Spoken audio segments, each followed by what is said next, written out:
Welcome to Future Trends, where we examine the latest stories reshaping tomorrow's international dynamics. This week's headlines: How Day Zero water shortages are fueling Iran protests. Greenland's defense is a common concern for NATO, says Danish PM. The IMF sees steady global growth, and Jakarta now the world's most populous city.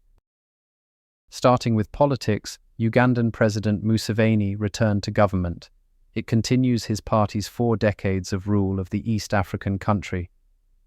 Museveni won 71% of the vote, while prominent opposition leader Bobi Wine took 25%, according to official results rejected by Wine as fake. The 52% voter turnout, amid an internet blackout following a campaign marred by violence, was the lowest since Uganda's return in 2006 to multi-party politics. U.S. terrorist designation to Muslim Brotherhood in Egypt, Lebanon, Jordan. The U.S. cited violence and destabilization, despite the group's renunciation of violence. The move enables sanctions and travel restrictions and aligns with long-standing U.S. and regional allies' efforts to suppress the Brotherhood, which has a history of political participation and social service provision, but remains controversial for its transnational Islamist agenda. Japan, Philippines signed new defense pacts amid rising China tensions. It includes joint military activities and expanded security assistance, and aims to enhance readiness while reinforcing commitments to freedom of navigation amid escalating tensions in the South China Sea. Full withdrawal of U.S. forces from Iraq's federal territory. It excludes the semi-autonomous Kurdistan region where U.S. troops remain.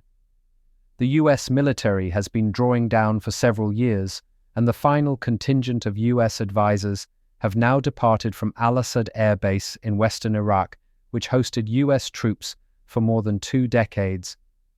President Talon's ruling alliance takes control of Benin's National Assembly. Only the Republican bloc and the Progressive Union for Renewal, both of which supported Talon, were able to secure seats in the assembly, while the main opposition party, the Democrats, won about 16% of the vote, but failed to reach the minimum vote threshold.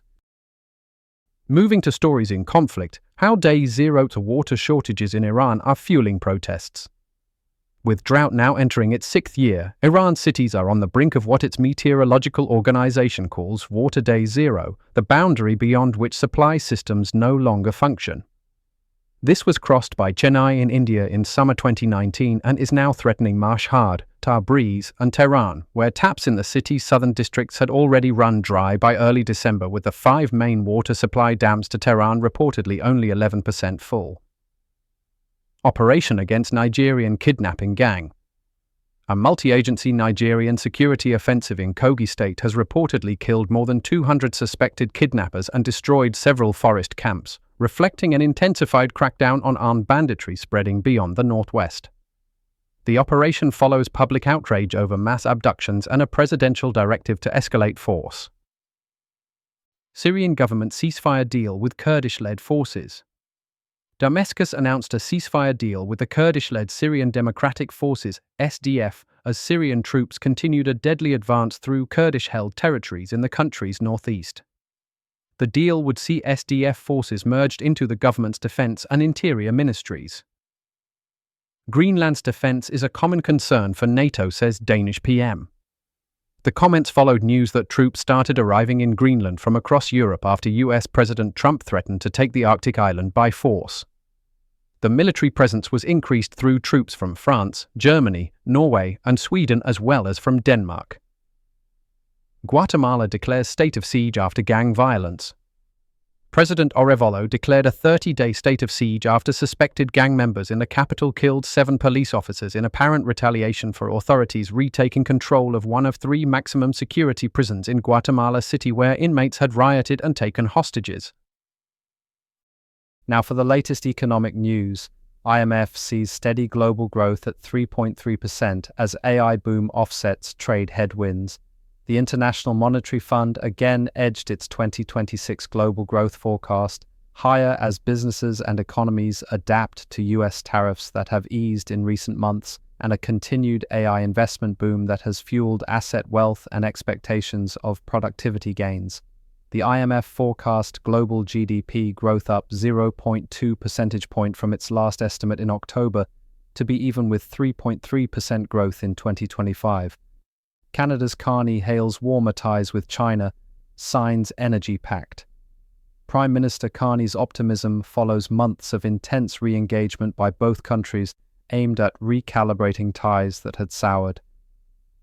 The efforts have also been fueled by a push to diversify export markets after the US imposed tariffs on some goods from Canada last year. EU and Mercosur sign trade deal after 25 years of negotiations. The free trade agreement between the EU and the South American bloc paves the way for the European Union's largest ever trade accord. It must now gain the consent of the European Parliament and be ratified by the legislatures of Mercosur members, Argentina, Brazil, Paraguay, and Uruguay. Ghana settles $147 billion energy sector debt to restore power stability.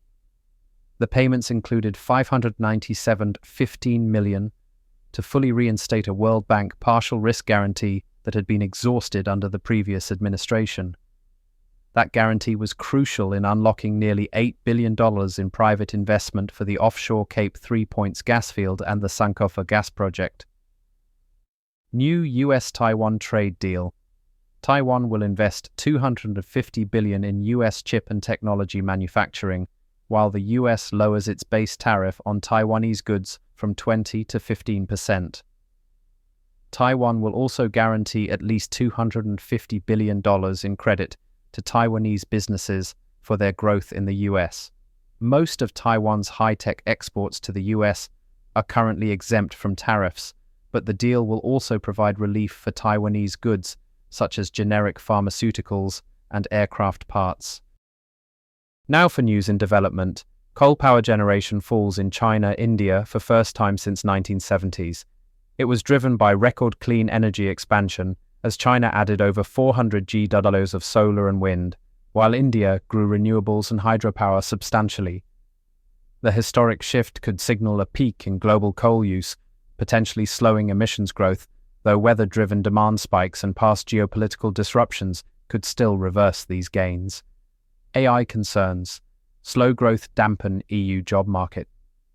After the pandemic-era rise in resignations and remote work flexibility, industrial slowdown, rising automation and fears over AI replacing human labor are prompting caution among workers and employers alike.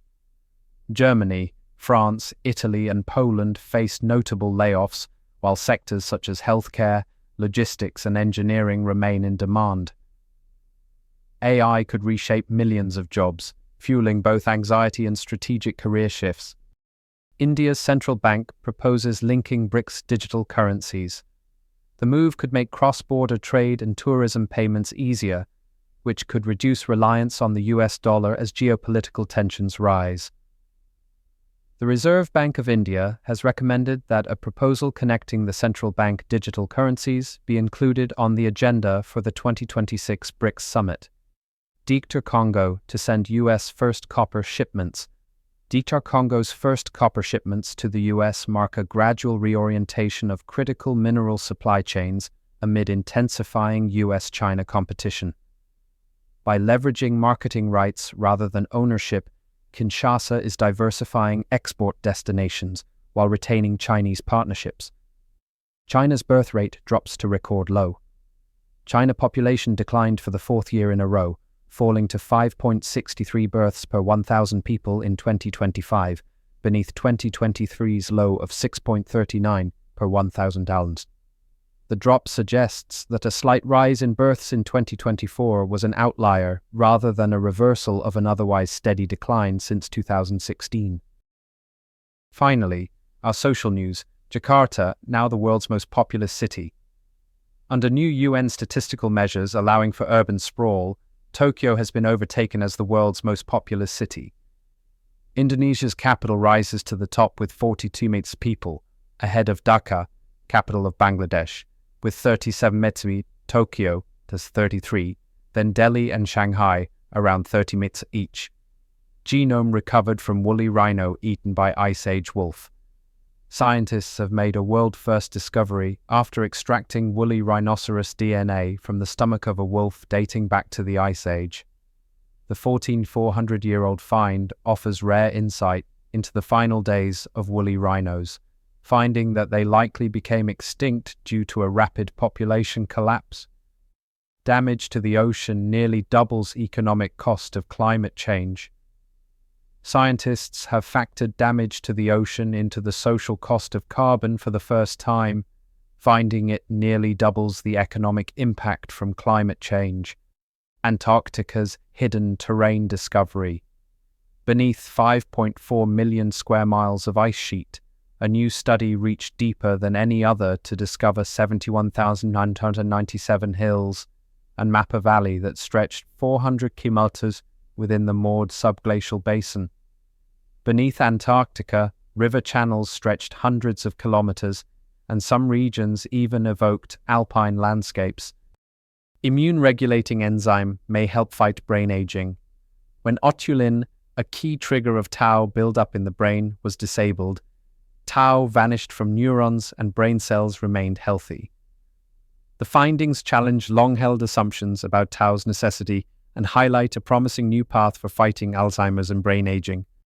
That's your Future Trends update for this week. Thank you for watching, and we'll see you next time with more stories reshaping our world.